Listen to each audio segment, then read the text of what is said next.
Alright. Hi, guys. Should we schwa the roll call? I mean, if you want to. Okay, let's schwa the roll call. Sure.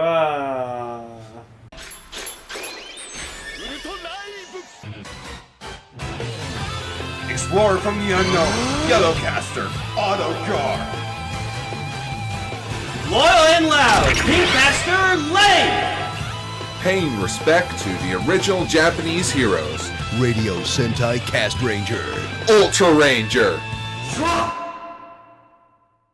Greetings, everyone's, and welcome to Ultraranger, the podcast where we talk about Ultraman past, present, and future, Godzilla, and all kaiju in between. I am your host, Ultra Yellow Caster AutoGar. I'm Ultra Pink Caster Lane. I'm super tired because He's had a busy day. I've had a very, very busy day. Yeah. I was with my mom, my brother and sister, and just Family stuff. family stuff. Leave it at that. We'll just leave it at family stuff. So the following episode may involve Yawning. lots of yawning and lack of my full lane height that I usually Well, have. maybe if you were sitting up straight and not laying down, that would help. No! Yeah. I need to not sit up. Well, uh-oh. You got an uh-oh shirt. Yeah, but apparently there was never a purple shirt. It was green, red, or blue. I'm like, Lip desk. yeah, pretty much. Alright, talk about some news quickly. Two things that aren't actually on the news. We went to Anime North this year, Anime North 2018. It was pretty bad. It was pretty meh. The schedule was kind of meh. It was hot as fucking balls. It was really hot outside. Like they said it was gonna rain and then it didn't. Yeah, they said it was going to rain. It got cloudy. Didn't for like an hour, and then that was it. Yeah. I went to the tokusatsu photo shoot, aka the Kamen Rider XA photo shoot. But there was an Ultra 7 there, and I got a selfie with him. Nice. Ultra selfie. Ultra selfie. And the second news is we saw Solo, a Star Wars story. I liked it. I thought it was fun. It was, well, I wouldn't say it was as bad as Last Jedi. To quote Kira from the movie, good. A little rough around the edges, but good. I just can't wait for another good Star Wars movie. Honestly, people are saying this movie Solo was so good. It was it's like I'd like to see a sequel. It's like another Han Solo adventure. No. I think that'd be awesome. No. Excuse the noise. Excuse the noise from Mr. Bluecaster in the other room as we are recording Ultraranger. Thank you, Ichi. Yeah, that's right. Alright, to get on We're in this room, we have control. Yeah, to get into actual news, at Tamashii Comic-Con this year, Soul Shugoken Crimson Typhoon was shown off. Oh yeah, the shitty kaiju. Yeah. That one that lasted not even 5 minutes. Well, it's like the second, Why you don't get popular. 3 people operating a single robot? Ooh, you have a third arm. Ooh, you're triplets. Oh. Cool. So you get an extra arm? Question mark? Yeah, I never liked Crimson Typhoon. Again, my favorite Jaeger in the first Pacific Rim was Cherno Alpha. Oh, is that the Russian one? That was the Russian one? Yeah, it was one of the first gen Jaegers. I was so sad with what happened to them. They just drowned. So yes, this is the second release in the Pacific Rim Soul Shugoken line. The first one being, of course, Gypsy Danger, that came out earlier this year. Mm-hmm. Apparently, we never talked about it on the show. It's very confusing, but I'll let it slide. So far, there's no release date or price for the figure, so hopefully it comes out very soon. Yep. On to some Robot Spirits figures. The main toy line for Pacific Rim Uprising. We got 2 new figures coming out. The first one being the drone Jaegers from the film. You didn't see the film, so basically Charlie Day's character is in charge of making drones. Oh, so pretty much like Jaeger mooks? Yeah. Okay. Like lifeless, no killing. Like automated Jaegers. Yeah. Oh, fuck. That must have went well. Well, once you see the movie, you'll realize why he made them. Okay. And the other figure that they showed off was Final Battle Gypsy Avenger, aka the Kamen Rider Forze reference. Like, holy shit, is it? Holy It's shit. Rocket.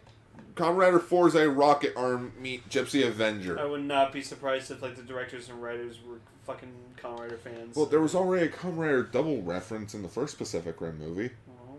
Yeah, it's like, oh, it takes two people to operate it. What are the outlines of the colors? Green and purple. Oh, okay. Cyclone Joker. That's cool. That might have not been, like... Might have just been a coincidence. Yeah, it might have been a coincidence, but I'll let it slide. Mm-hmm. So, much like with the Soul Shogoken Crimson Typhoon, there are no prices or release dates for these figures, but we'll give you updates as they come along.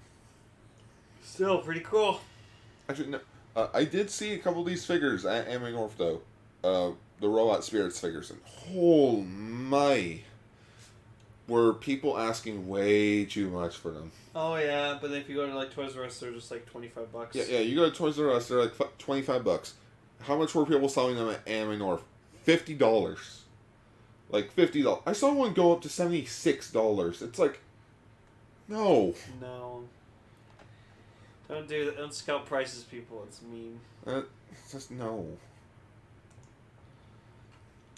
Toku HD is planning on airing the Ultraman Mabius spin-offs in June. Ooh, he had spin-offs? Yes, after the series and in between the show, there were actually some spin-off, like V-Cinemas. The Ultraman Mabius spin-off that will air on June 2nd is Ultraman Mabius Gaiden Ghost Rebirth. And it is scheduled to come out at 2:30 Eastern Standard Time. In which I believe that one takes place after the show. Ultraman Mabius Side Story Hikari Saga. That's kind of like a Kamen Rider Snipe situation where it takes place throughout the series. Mm-hmm. I remember watching the first part, and the first part was about how Ultraman Hikari becomes what he is at the beginning of the show. Mm-hmm. That will air at 8 p.m. on June 2nd. And lastly, Mabius Side Story Armored Darkness. And I believe that is the final one they released for Mabius. Huh. And then the last thing Mabius was in was the Ultra Galaxy Monster Battle movie. Okay. Cool. Maybe this is a pretty cool time. It would be nice to watch this show with context. Fucking And by context, I mean watch every show from 66 to 1980. Yeah. Then watch Mabius, and maybe there's some context Gar, there that's, that we're that's your missing. retirement plan when you're older. Just watch all Binge Ultramans. all the Ultraman. Did I ever tell you I did a podcast called Ultraranger? I mean, my retirement plan is, like, when I'm older, I'm just going to spend all my free time just replaying old games I really loved playing when, like, in my, like, 20s. So, that's my plan. Starting with the Mass Effect trilogy.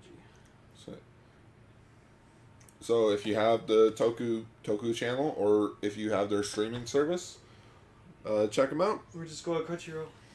No, they're not on Crunchyroll. Oh, maybe it's just on Crunchyroll? No, Ultraman Mabius, the show is on Crunchyroll. Oh, yeah, that's right. But the Spin-off. side stories aren't. Bastards. One day, Super Eye Productions and Crunchyroll team up to release everything under their umbrella. Yeah. Fireman, there it is. Mirror Man, there it is. Jump Ace, right there. I'm home. Speaking of Super Eye spin-offs, Matthew Frank's Redman manga finally has an English release date. When? It'll come out in June of 2018, Cool. and the pre-order was going for $18. Do you think your comic book store you go to is going to have it available? I don't think so. You should ask them. Could probably look into it for you.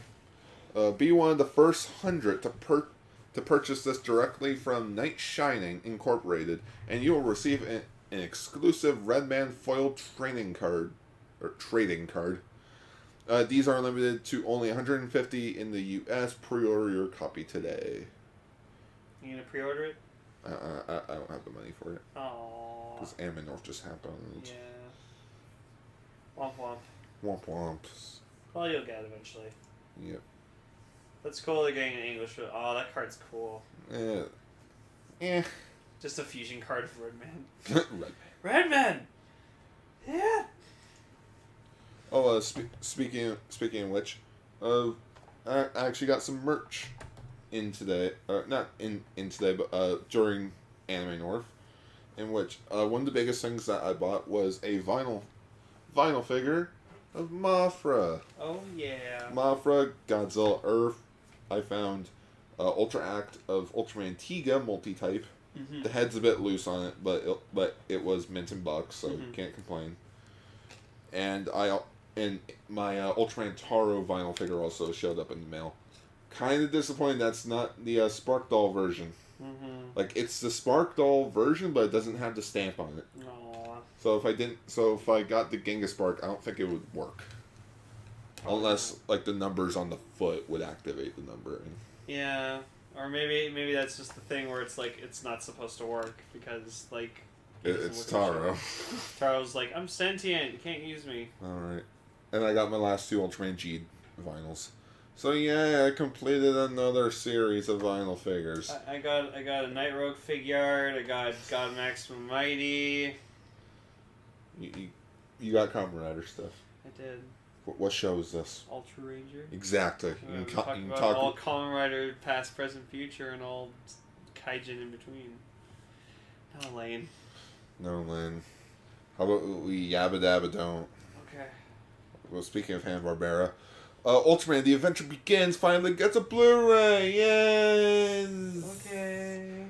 Ultraman U.S.A, aka Ultraman The Adventure Begins, was a Super 8 and Hanna-Barbera tie-in movie that came out in 1987. Oh boy. Yeah, and this is the first time it's been released since 1991. First time it was released on VHS. Second time it was released, it was on Laserdisc. That's it. Okay. So, I remember a few months back, Super 8 actually tried to get in contact with the guy that created this. Maybe that's the reason they wanted to they wanted to ask like the AOK for him to let them remaster Ultraman U.S.A. Especially since they got the international rights. Yeah. So it's just like, hey, can we thing? Yeah. And there's actually a picture that shows the 1987 version of the film compared to what the Blu-ray will be. We ever going to talk about this? Oh, we'll definitely talk about it if it ever gets subbed or we get the English dub of it. Because this does have an English dub.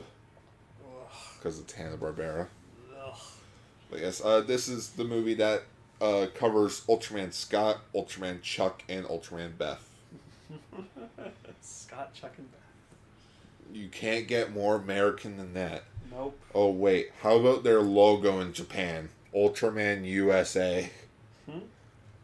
And USA is literally in the American flag.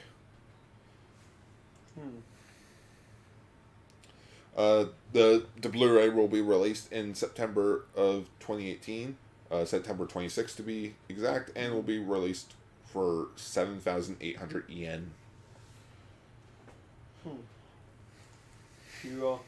On to some Godzilla news. Godzilla King of the Monsters, not King of Monsters. It turns out that is a typo.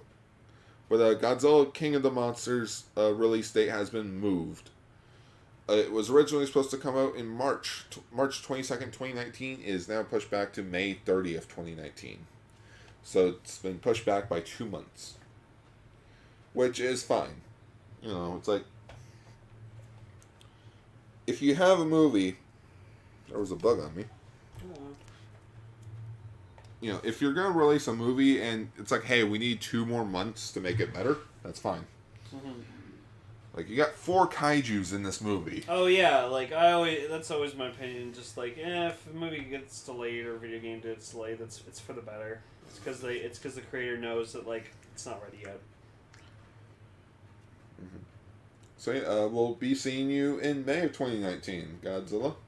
But we also got a not release date, but a title for the third Godzilla anime film, in which the movie is now called Godzilla Hoshiwo Kumono, aka Godzilla Star Eater.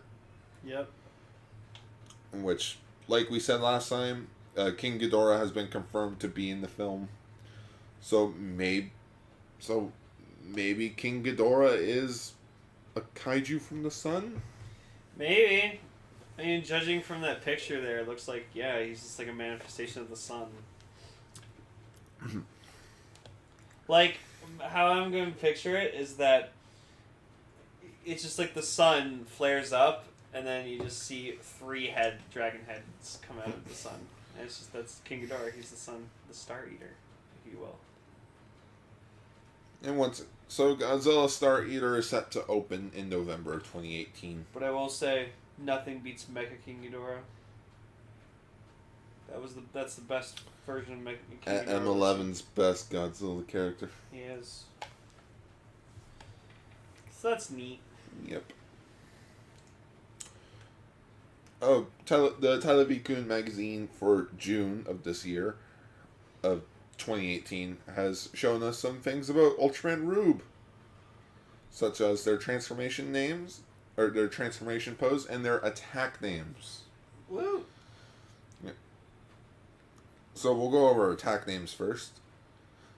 Ultraman Rosso Flame Beam attack will be called Flame Sphere Shot, where Ultraman Blue's Aqua Beam is called Aqua Stream.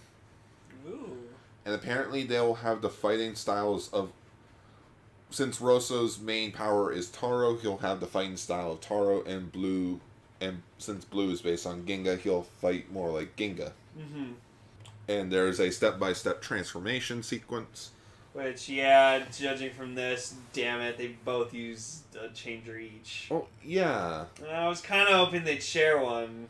No, Make it more interesting. Lane, when we have 2 Ultramen in the same show, I think the point is that to have both of them at the same time. Also, God, looking at the changer now, it looks like the Matrix. The Matrix of Leadership. Yeah, that's the joke that we've been going for. So it's literally, you either fold out the crystal piece, or you keep it together, if you want to be Rosa or Blue. Slap it into the RB gyro, turn the lever, pose your arm up. So are we just gonna, now the first time they transform, we're just gonna put the touch over the transformation? Yes. And then one of the thumbnails just needs to be fucking, I don't know, Hot Rod or Rodimus and someone else's for fucking Rosa and Blue. Hot Rod and Cup. Red and Blue. But what's the thing Optimus says, to Hot Rod when he's, opening the Matrix? Arise, Rodimus Prime. Yeah, it's Arise, Ultraman Rosso. Ultraman. No. Dun, dun, dun, dun. Arise, Ultraman Rosso. Taro. Dun, dun, dun, dun. Yeah, the touch. And apparently their thing this year will be Ultra Rise. Ultra Live. Uniting. Fusion Up. Fusion Rise. Ultra Rise. Oh god, just the Ultraman rises. Ultraman, shwa, shwa, Ultraman, shwa, shwa. And just a reminder, Ultraman Rube comes out in July 7th of 2018. We better get skins for Dark Orb soon. That'd be cool. I don't know. Probably won't get him until either next month's Television or when the show actually starts. And the last news article for today is the more cast members have been announced for Ultraman Rube. Oh my god, do you know who the guy in the third, this white suit is? Who? It's just fucking Ren from XA, just skinnier. No! Oh. So, the first character we have is Katsumi's and Isami's younger sister, Aishi? Right there.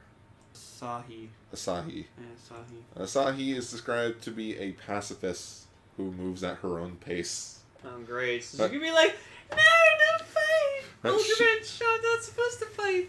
Not like this! Not like this! She dislikes conflict so much that she won't even play Jagken, which is rock, paper, scissors. Oh, so she's Paz Ortega from fucking Peace Walker. Her catchphrase is happy! And is always seen carrying around a piece of candy and takes care of the housework on behalf of her mother despite also being into fashion.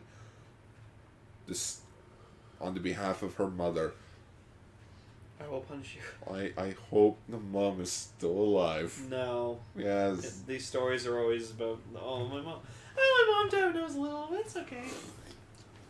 Or they pull a Ghost Ager episode where it's like, oh, I'm so sorry about your husband being dead. Wait, I didn't say he was dead. Hey, I'm back from the market. Wait, he's not dead? No! That's funny. She is a high school student. Other high school students her age enjoy. She is described as the glue that holds the family together. Of course. It's always the glue that holds the family together. And then we have the dad, who is being played by Lucky's dad from Q Ranger. Oh. So he basically died, got reincarnated to become another dad. Because that's how things work. Mm. And his name is Ushio Minato. Minato. Yeah, Minato. He's kind, gentle father. He is the owner of Quattro M. Mm. Quattro. Quattro. So quattro is like the Spanish word for four. Fashion bouquet. Bouquet? Yeah, bouquet. Yeah. Sorry, the text is very small. Oh, boutique. Oh, boutique. It's a fashion boutique. And And who's the third dude? And the third dude is Makoto Aizen. Aizen. Oh god, he's Aizen. And is the president of Eisentech, a company doing research on unknown energy sources and space development. Watch his stays Dark Orb. Attracting attention from all around the world.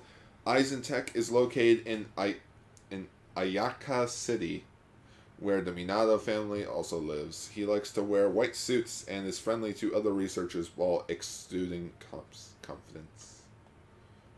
He's totally Dark Orb. He's the villain. He's Dark Orb. He's totally Dark Orb. And then we have Rosso and Blue. Oh no, it says right here. Kasumi was a talented baseball player when he was a young boy, but he gave up his dreams when his mother disappeared 8 years ago. Disappeared. Did you have something to do with this? Yeah, of course he's gonna have something to do with it. You can't be... Toku trope number, 56. The guy, the president who always seems like very friendly, it always turns out to be evil. He is the sole employee at Quattro M and does his best to support his family. Yep. He is the intellectual one. Yep. And becomes very fired up at times. Yep. Isami is a college student studying space archaeology. Space archaeology? Huh. Okay. Sure, Joe.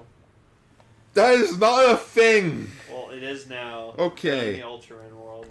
The same field his mother studied, of course. Oh my goodness. What if this is just like Ant-Man? Where Wasp's mother just got sucked into like the null void or something. No, I'm just calling it for Ant-Man and Wasp. The villain is Janet Penn.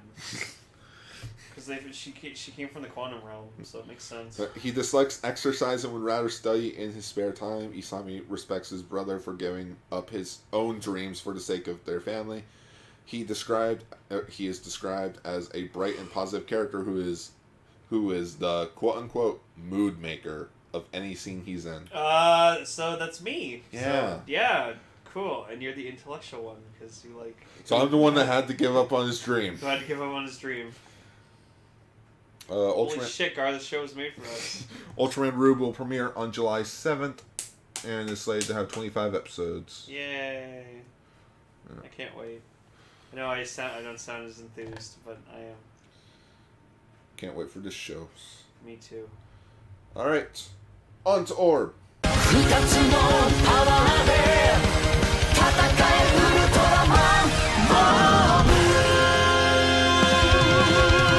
So yeah, shit happened. Girl got taken over by an alien thing. We got to see cool Zeton, and we got to see Thunderbreaster. To be fair, this episode was kind of the weakest ones that we've gotten since Origin. Yeah, but yeah, again, we got introduced to Hyper Zeton Death Scythe, and he was fucking awesome. Well, no, this is the second time he's shown up in the show. Oh? Yeah, he showed up when Hurricane Slash appeared. Oh, I thought that was just regular Zet. No, wasn't that Pardon or whatever? No, that was Hyper Zeton Death Scythe. Oh, okay. This is basically this is a follow-up from another episode. Oh, okay. But yeah, he's cool, and he reminded me of Cricketoon. So the thumbnail is just Hyper Zeton, but with Cricketoon's face. Yeah. Ultraranger, where the thumbnail is always or either just the character's face over something. Yeah, well, it works. And if you never heard Cricketoon's fucking cry, it's pretty awesome. It's like, whoop, whoop.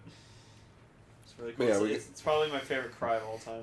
We get this girl named Maya, who is apparently a sleeper agent for Zeton, but since he was taken in by the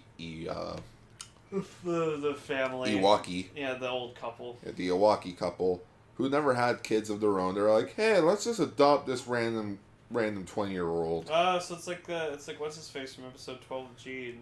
He's just like, oh, I never got to have children. Yeah. I saw you as my own son. And then it's revealed that she was actually a sleeper agent, but then Maya's able to take control. Yeah, and she has like memory problems, so like she fights Guy at one point, and then disappears, and then like Guy shows up with to her place later, and he's like, "Do you remember me?" No. Do you know who I am? No. All right. I love you. I will kill you. Kurta Guy! I'll always remember you. Memory deleted! And the old couple was cute. They were just like... At first I thought the old guy was Haru Nakajima. I'm like, is that Haru Nakajima? Look it up. No, that's not him. Just a random dude. Just a rando that looks like him. But yeah... And so, like, also, Guy did the smart thing, and he just went Orb Origin right away. Yeah, when Hyper Zeton Death Scythe finally shows up and comes down to the ground, Guy charges at it. No one still questions that he's not Ultraman Orb. It's just, where's Guy going? I don't know. Yeah, he's fucking, like, calling over Zeto. He's like, yo, come over, follow me, come on, kill me. No, he doesn't even do that. He just charges right at him. No one questions it. Yeah. Because Maya gets teleported, and they're like, oh, we gotta find Maya. It's like, and then... Not gonna question Guy? And it's pretty cool that he, like, finishes him off by, like, slashing him into the air, and then finishes him off with Thunderbreaster. I was like, yeah. Which I think is a little nod to how the original Ultraman series was supposed to end. Because in the original draft of the Ultraman finale, Ultraman was supposed to get his color timer destroyed, or, like, broken. He would have died. Zaffi showed up and defeats Zeton, but due to timing, because they only had 3 weeks to film this before the air date, they had no choice but to scrap that ending. Yep. But you can still see bits of it in the actual episode. No, I like how he went Thunderbreaster again, because it's been a while since he's been Thunderbreaster. I think since the second part of the Origin, the Holy Sword Restored episode. Yeah, SSP didn't really do anything this episode. Shibukawa was probably the funniest guy in the episode. Juggler wasn't in it. No, Juggler wasn't in it, but because we gotta build up the character. Yeah. No, Shibukawa shows up. He's like, everyone evacuate! Everyone evacuate! Yeah, whoa, Shibukawa. Why are we evacuating? He just points up to the sky and there's this Zeton floating there. Oh. Huh? Yeah. Let's follow it. No! No, fuck off. Oh the alien Zeton, the alien Zeton that was Maya was actually named Maddock, who was the original alien Zeton from episode 5, I think it was, that Hurricane Slash appeared in. And he's like, oh, if you destroy the bracelet, because he controls Hyper Zeton Death Scythe with a bracelet. It's like, oh, if you break the bracelet, not only will I die, but your memories will be erased as well.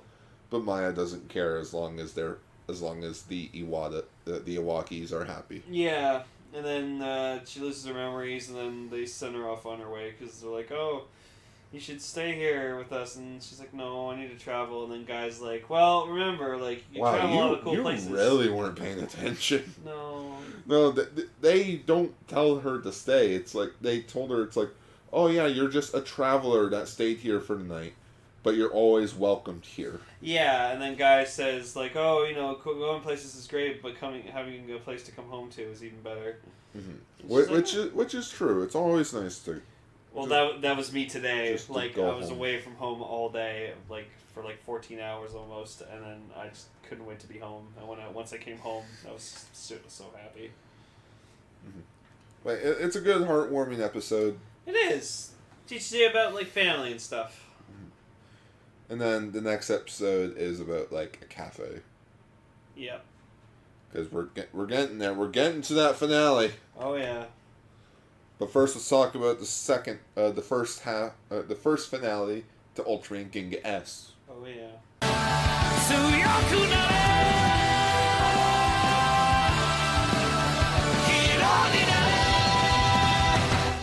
So yes, episode 8 of Ultraman Ginga S, Desperate Battle for Sunrise. I'm sorry, that's an awesome title. It is. What I thought was interesting was that apparently both Victory and Ginga shoved Hikaru and Sho out so that they'd save them, so they didn't die. So confirmed, Ultraman Victory has a conscience. Yeah, well, like we found out that he was like originally like he is an Ultraman, and then he just like became a god and a deity to the Victorians. So they based their entire fucking like way of life around Ultraman Victory. Yeah, Ultraman Taro explains to them, it's like, oh, before they died, they released you so that you guys can still live. But they're dead. Oh yeah, they're dead. Hey, Taro, why didn't you do anything? I'm a fucking bracelet. What do you expect me to do? Yeah, I used to be a fucking doll, now I'm a bracelet. Even worse. Tomoya explains to everyone that, like, it's like, oh, this guy's name, his name is Exceller. And he took the energy from Shepardon to create 5 King. It's like, yes, Tomoya, we know. Like, the audience knows. I know they don't know, but I don't think they really care who he is. Also, 1-0 survived. I was super happy because I miss hotness.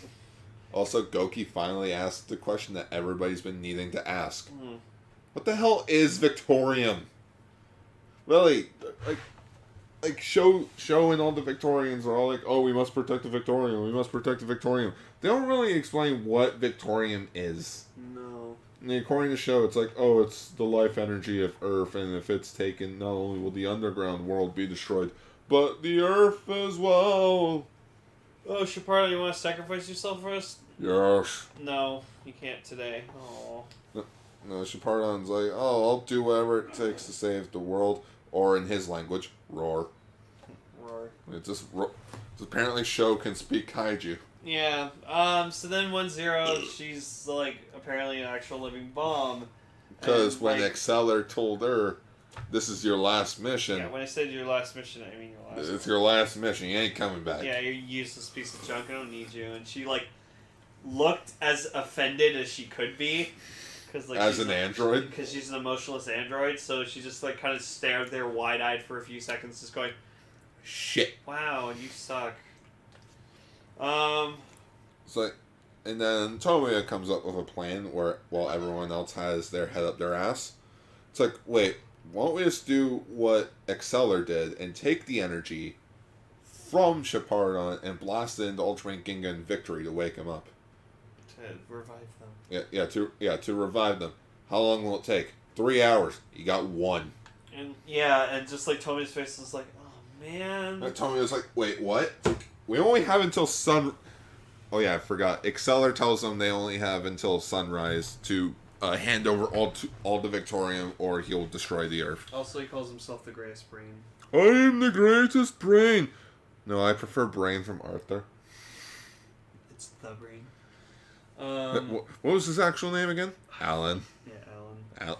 It's so weird. Yeah. It's like when somebody calls Ichi by his actual name. It's like, whoa. Well, it's like if I call him by his actual name, he fucking hates it. So then, like, Sho goes to fight 1-0 and tries to hold her off as best he can. And then, like, Hikaru's doing Hikaru shit. Oh no, 5 Kings in the city. I gotta go stop him. Wait, what about me? Don't worry, you got this. Yeah, so he, like, transforms into different kaijus and stuff, including, like, King Joe's one. Apparently he still has the Ginga Spark. Yeah. Actually, yeah, that does make sense, because even when Ultraman Ginga left Earth, he still had the Ginga Spark with him. Yeah. So it is possible. Oh yeah. And then and of course they get the energy. They basically get the energy they need to revive Ultraman Ginga and Victory, and Ultraman Ginga and Victory do something that they should have been doing for the last 8 episodes. Teamwork. Yeah, teaming up to take down the kaijus.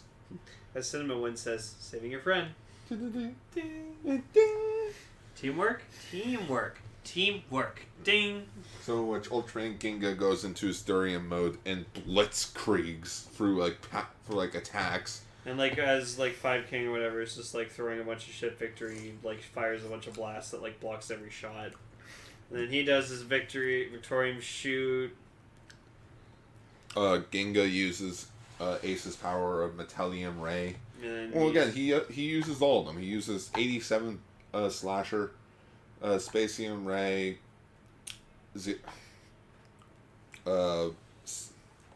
what the rest of them are called, I can't name them off the top of my head right now. And then like 1-0 gets like defeated, and I was actually really sad because I was like, "Fuck you, Sho." Like, wait, you mean the show or Sho in the show? Both. Sho in the show. That's the title of the episode. Yeah. So 1-0 got defeated, and I was sad, but she's gonna. Oh no, she's dead. Oh no, wait, she's alive. Yeah, she's an android. She can't die. What the feelings? So yeah, they defeat 5 King, and like they like tear his wings off, which was actually pretty cool. Yeah, because 5 King was gonna fly away. It's like, oh no, you don't blast him off. So then like the captain, they celebrate, Captain's like, yeah, like shaking Tommy, and Tommy's like, stop, please.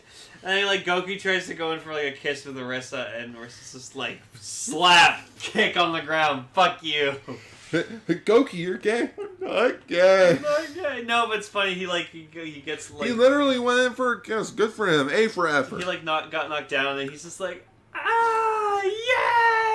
Like still celebrating. No, just later. It's like Orisa punches Goku in the shoulder. Ow! What was that for? That was trying to make a move. Kisses him right on the lips. That was for being too long. Waiting too long. Yeah, that's for you waiting too long. It's like, aww, they love each other, but not really, because I just made that up as a headcanon. Yeah, and so then ends with like Exceller just being like, well, the greatest brain must have the greatest body. Implying that he's not reviving Dark Lugia, but gonna reconstruct his body. No, he's just gonna take over Ultraman Blau. Dark Lugia's the one that died on the moon. Fuck Dark Lugia. Dark Lugia's amazing. I like Dark Lugia. We don't talk about that game. XD? You don't like XD? We don't talk about that one. Why? We talk about the first one. Okay. We don't talk about Gale's Darkness. Oh, but XD was cool. No. It's stupid too. If you actually transfer Dark Lugia over to any of the portable games, he just turns into a regular Lugia. Like, fucking disgusting. Wait a minute. Lane. Huh? It's episode 40. You know what that means? Oh, what? Yeah. Get to talk about Kaiju Club. Oh, great. Yeah. Kaiju Club. Tell that to Kaiju Club.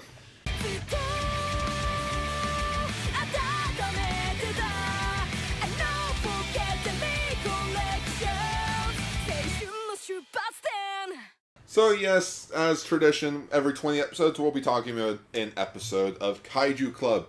This episode we're talking about episode 2, the 7 Assassination Plan. It was actually pretty good. It was. Because I like that this episode kind of focused more on the actual Kaiju Club doing Kaiju Club stuff. But then there was like the whole subplot of just like, oh, Ryota's still trying to hide like his girlfriend or whatever like that, and it's like, oh, let's go on a movie date. Okay, wait, you forgive me? Of course I do. By the way, why did you run off? Oh, I'm a part of a research team. Space. Okay. Alright, cool. Okay. So, like, they're trying to, like, figure out, like, the meaning behind, like, the episodes, and, like, the whole time, like, we just see, like, the kaiju that, like, is in a costume, like, with Ryota the whole week is Alien Guts. But, you might remember him from Ginga S. Yes, he was Alien Bolts. But, the episodes they're talking about in the show, is that they're talking about episode 3940 of Ultra 7, the 7 Assassination Plan Part 1, Part 2, in which Shingo, in the episode, he's the one with the glasses, the other one with glasses, the one that sits on the left. Yeah. Not Ryota. Oh shit, most of them wear glasses. That's fine. But, the long-haired one with the camera. Yeah. Shingo, he's like, oh, I talked to the director. I got the answers for these things. But the captain's like, well, that's great information. And that's what that is. Information. We have to look deeper into these meanings, into these episodes, so that we can be special. We can be our own thing. Why do I have a feeling the captain was a film studies teacher? Yeah. Because we don't know what his deal is. No, because that's actually a pretty smart thing to think about. Even though we do have the facts on some things, maybe they still have a deeper meaning. That's kind of what I do with most of the stuff I watch. Like when I look at something and someone's like, "That's stupid," I'm like, "No. There's more of a meaning to it." I just hate when people say, "Oh, that's stupid." Why? 'Cause it's stupid. No. Give me a reason. Why is it stupid? I hate when people don't give a valid reason as to why they don't like things. So I think my favorite member is the guy who I said looks like reminds me of you. Oh, Yusuke? Yeah, I love Yusuke. I love his expressions. He's like he had one where like there was like a part where like Ryota's like looking at him during the meeting. He's like, "Don't you fucking say it! Don't you say it!" He's just like looking at him like, "Ooh, I'm gonna say it." Because while at the movies, Yuriko and Ryota, not only is Shingo there taking pictures. Because remember, this is 1970. There was no such thing as VHS home releases. Yeah, also it wasn't illegal to fucking take pictures. It wasn't illegal yet. Because nobody would think of that. No. What if I record the movie and keep it for myself and I don't have to pay anymore? Oh. Whoa. It's like back in the day when people... You know who actually started time slots for theaters? Alfred Hitchcock. Oh. With the movie Psycho. Oh. It's like, I want it to be released, or I want it to start at these times, so that people, and once the time starts, people can't go in, so that people are not spoiled. Yeah. It's like, Alfred Hitchcock started the whole film schedule. And then he made Birds, which I want to show Gar that one. Oh.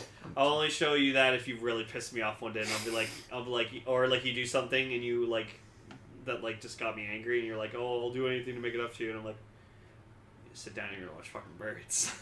Kill me. For those who don't know, Birds is an Alfred Hitchcock movie about birds just going completely psycho and just fucking killing everybody. Like, just humanity is overtaken and killed by a bunch of birds.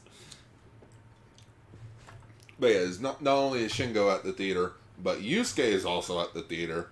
And he's like, "Oh, who's this? My..." No, it's like, "Oh, who is this? I'm Yusuke. Oh, I'm Yuriko." And before about kaiju. No, it's like kaiju. He means enges. No, he means trees. 'Cause apparently, tree is like the same word as. This is the problem with English subtitles that aren't TV Nihon. They don't explain the joke. Well, it just kept saying he kept saying kaiju tree. Yeah. He's like, and it's just like, yeah, kaiju tree. Enju. Don't forget the tree. Kaiju tree. Don't forget the tree. And then he accidentally like blurts out, "Oh, she's just my friend," and then he's like, "Ah, fuck, I hope." Yeah, it's she like, didn't take it's that like the oh, wrong we've way. been together, and she's a friend. Yeah, this wasn't anything romantic at all. She was just a friend. We're just doing this as friends. I think like Yusuke does know. He's just like. I have a feeling they He's- all know. Yeah, They just don't want to because say he has like a anything. situation where like they find out or whatever like that, and then like they're all like, "Oh, you are hiding your girlfriend." I think they'd just be like, "Oh, dude, fucking, how'd you score that? Yeah, Yo, because tell me, 'cause- yo, I'm like 33 and I'm fucking killing a girlfriend." Because even in the episode, where like they're all having fun around the table, they're all making fun of Yusuke because of his ideas. Waitress shows up, they all go silent. Like you even see it in their like facial expressions. It's like they go from all happy and cheery to like plain like monotone face. Yeah, blank faces. Yeah, to like blank face. And Ryota explains, it's like, oh yeah, roughly a year ago, a girl magazine found out about the Kaiju Club, and they did interviews on us. Which, if you actually buy the Blu Ray, you get to have those papers. And also, yeah, they made fun of them, and then they're like, "All right, new law. Any copy of this magazine you find, you buy it." Oh no, I Burn don't think it made fun of them. Because I have never read that magazine. I think they made fun of them. Probably. That's why they were so pissed off about it, because they're like, "Oh, we can't trust women with freaking the Kaiju Club." But it's like, because oh, they'll well, just make fun of we'll us." get women to be in the Kaiju Club. Yeah, and they got no applicants for female members. Which I honestly think if just like Ryota tells Yuriko, she'd understand. She'd be like, "Oh, it's just a thing you do. Okay." That's your thing. That is your thing. That's like my girlfriend Kelly with me. She's just like, "I'm not into Kamen Rider. I know you are. You do you. You just keep enjoying your thing you like." I'm like, "Thank you." And she watches it with you sometimes. Sometimes you watch, yeah. She like, so I think she watched like at least like 3/4 of X-Aid. Yeah, because I do remember when the first episode of X-Aid came out, it was you, me, Ichi, and Kelly all in the same room watching the first episode together. Yep. And she's watched a decent amount of Build. And I remember Ghost, like when Ghost first aired as well, because that's when I first moved in with you guys, is when Ghost was starting. Mm-hmm. Drive was this ending, Ghost was starting. And I think it was just you and Ichi watching the first episode of Ghost together. Mm-hmm. And I watched it by myself in the dark. And you were like, "I love this show." I love Ghost. Everyone hates it, Gar. How do you like it? I Screamed into a pillow so bad. God. Yeah, so then, like, later on, or whatever, like that, they're talking about it, and, like, Yusuke brings it up, and it's like, "She's my sister's friend." He doesn't have a sister, mind you. Wait, sister's friend? Oh my god, that's it! And then they go into this full thing, and, like, Tokiyongo, or whatever, like that, like, his character. played by The Tokiyongo. Kaiju Elite. He, he goes into this full explanation, and he's like, "There you go. Yeah, alright, good job, guys. Well, if it wasn't for Ryota bringing up the sister's friend, I wouldn't have gotten that." And I'm just like, he's like, that's what you're getting at, right? Yeah! Totally! Yeah, we didn't get it since we didn't watch the 7 Assassination Plan. Where, with the first episode of Kaiju Club, we at least seen the targeted town. Yeah. But I did like the alien guts that was, like, with them all the time, because he kept making, like... Oh, really the cute- imaginary Kaiju? Yeah, he kept, like, making these adorable, like, gestures with his Hand arms, gestures. where he'd, like, put his, like, hands up to his head, and he'd be like, "Oh, no!" And Or he'd do, like, the pose. When Yusuke is doing quotes, he has his hands up in the... Because the Kaijus don't say anything. No, they're just the part of Ryota's imagination. But what I do like about the costumes is that they're based on the original designs from the shows, and not like, oh yeah, here's a brand new spanking design. Mm-hmm. Yeah, they come up with their second issue of Kaiju Club about the 7 Assassination Plan, and of course you gotta have the joke with the waitress and manager of the cafe. Oh yeah. So what did they say? They said the assassination plan was successful. What the fuck? What is going on? Sir, can I have another orange juice? Yeah. Gotcha. Finished that early, didn't you?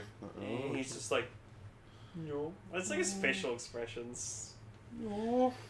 Just, again, like when he's just like, I was like, "Don't you fucking say." He's just like, "What is it?" But yeah, this was a really good episode. I like that, like it focused, like had a lot of focus more on like the club itself, and that was cool. And now we're halfway through the series. Yeah. Stop episode 4. Because there was only 4 episodes. Hashtag, where's episode 4? Well, maybe if the Blu Ray sells well enough, then they'll make a season 2. The Blu Ray came out back in October. Oh, okay. Well, hopefully it did well, so... I don't think we're getting a season 2. Okay. But yeah, no, I really like this show. It's cool. It makes you understand more of, like, you know, like, again, like we said in the first episode of Kaiju Club that we talked about, just like we do this now. We sit around, talk about a fucking topic that no one else, like, I could never explain Kamen Rider or anything to my mom. She would just not get it because she doesn't care. Yeah. Like she said, like, all the stuff that you like, Lane, I don't give a shit about, and I'm just like, fair enough, Mom. That's fair. Because she just doesn't understand. As far as my parents go, it's basically, it's like, oh, Gar's into Transformers and all that Japanese stuff. Yeah. All the Japan stuff. Yeah. I killed Fidikachi. I killed Pidikachis. If we ever talk about Red Man, we just have to have the thumbnail just be Red Man with Cottonhill's face over it. I kill 100 Kaiju. I killed 100 Kaijus. Yeah, and the next episode, Kaiju Club, which we won't talk about until episode 60. Ugh. Well, jeez, what will we do? How will we be by then? No, we're gonna make sure Ultraranger comes out weekly. That'll be our goal. That'll be our mission. So we'll see you in 20 weeks, people. And we'll see you in 20 weeks, which will probably be what, September, October? No, 5 months from now. 5 months from now. Let's see. This June, July, August, September, October. You'll see us in October. Yeah, Zio will be out by then. Oh yeah, that guy. Kamen Rider. We've kind of been seeing scans for, and I don't know what to think of them. Yeah, anyways, this was episode 40 of Ultraranger, Sho In a Show. With the thumbnail being... With the thumbnail, Cricketune with Hyper Zeton's body. There you go. It's fucking great. Yeah. For Twitters, you can check me out at twitter.com/otherrod. You can be twitter.com/lane _. For other tokusatsu discussions, you can see my post at facebook.com/GarsTokuBlogs, which Dreamcaster and I have actually been working on a new logo. But and there's also another logo coming. What could that possibly be? Ooh. Rebranding, maybe. Huh? Rebranding, maybe? Oh, no, that's... No. Oh, that's for you. Yeah. Sorry. But you are onto something, though. I am. For other Cast Ranger pages, you can check us out at facebook.com/RSCastRanger. For older episodes of Radio Sentai Cast Ranger or Extra Cast Ranger, you can check them out at castranger.podbean.com. Mm-hmm. You can support us for $1 at patreon.com/Radio Sentai Cast Ranger. And don't forget, we also have tote bags and t-shirts available at tpublic.com. Mm-hmm. And just a reminder, Ultraman Ginga S and Ultraman Orb are currently available legally on Crunchyroll. Oh, yeah. Alright. Goodbye, everybody. I'm gonna sleep now. But...